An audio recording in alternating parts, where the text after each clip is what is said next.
Ahoy, sailors, imagine this. You're out at sea, the sun is blazing, the ocean stretches endlessly around you, and then it hits you. You're out of water.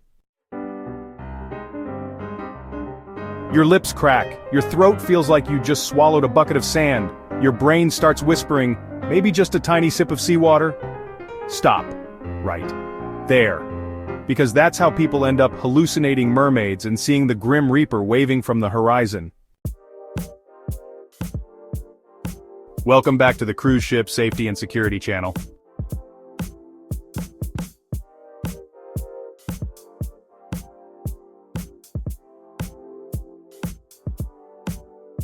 In today's video, I'm going to teach you why you should never drink seawater unless you like madness and misery, how much water you actually need on a boat, the best ways to store, ration, and purify water at sea, and what to do if you still run out. Without turning into a dehydrated human raisin, let's dive in, figuratively, not into the ocean because that won't help. Alright, first things first, why is water so important? Your body is basically a leaky sack of water that constantly needs refilling. In just 24 hours without water, you'll start feeling headaches that feel like a bass drum solo in your skull, your mouth turning into a desert, and a sudden urge to punch the person next to you for having a drink. And here's the worst part. After 3 days without water, things get dark. Your organs start shutting down, your brain turns into mashed potatoes, and you might actually start seeing things that aren't there. So yeah, let's not do that. Alright, so you're dying of thirst and you're surrounded by water, so why not just take a little sip of the ocean? Because seawater is liquid betrayal. It's 3 times saltier than your tears, and drinking it only makes you thirstier. Your kidneys will go into meltdown mode, desperately trying to get rid of the salt by pulling even more water out of your body.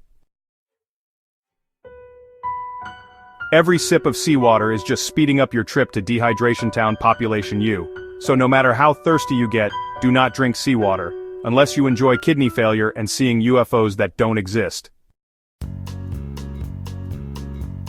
Alright, so how much water should you bring? The general rule is at least 2 liters or half a gallon per person per day. More if it's hot or if you're doing any hard work, and an emergency reserve in case your trip suddenly takes longer than planned. Bonus tip, always assume you'll need 50% more than you think. Because if something goes wrong, you'd rather be over-prepared than drinking condensation off your boat windows. Now that you know how much you need, let's talk storage. Because your boat isn't a magical floating fridge, you need to store your water correctly, or you'll end up with hot plastic-flavored regret juice. Large water jugs, durable, reusable, and don't take up too much space. Stainless steel containers, keeps water cooler and doesn't make it taste like plastic. A built-in water tank if your boat has one, just make sure it's clean, unless you enjoy the taste of mystery sludge. Pro tip, don't just rely on one giant tank. If it leaks or gets contaminated, you're doomed. Always have multiple smaller containers as backup. Alright, so you've miscalculated and now you're low on water. Here's how to stretch your supply without turning into a prune. Sip, don't gulp. The slower you drink, the better your body absorbs it. Eat water-rich foods, like fruit if you have any. Avoid sweating, so maybe don't start lifting anchors like a gym bro. Don't drink alcohol. I know it's tempting, but it'll just dehydrate you faster. And if you're really desperate, if you're stuck at sea and desperate, you can actually make fresh water, if you know what you're doing. Option 1. A water maker or desalination system. If your boat has one, congratulations, you're saved. If it's broken, well, that's unfortunate. Option 2. Solar still. This is some survivalist level wizardry. You basically trap seawater in a container and let the sun evaporate fresh water.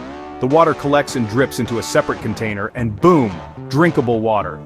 Downside, it's slow. Like watching paint dry slow. Option 3, collect rainwater, get a tarp or any surface to catch rain, funnel it into a clean container, pray it actually rains. Desperate? Even your own sweat can be recycled into drinking water using some advanced survival techniques. But honestly, if you're at that point, just call for rescue. The moral of the story? Water is life. If you bring too much, great, you'll stay hydrated and happy. If you don't bring enough, well, enjoy the taste of suffering. So next time you set sail, triple check your water supply, because nothing ruins a trip faster than having an ocean full of water and dying of thirst. So there you have it, how to not turn into a sun-dried raisin at sea. Want to actually know what you're doing on the water? Check out RYA training courses and become the kind of boater who never has to drink their own sweat. Like and subscribe, or your next trip will be extra dehydrating and a thirsty one. Thanks for watching. Until the next time, goodbye.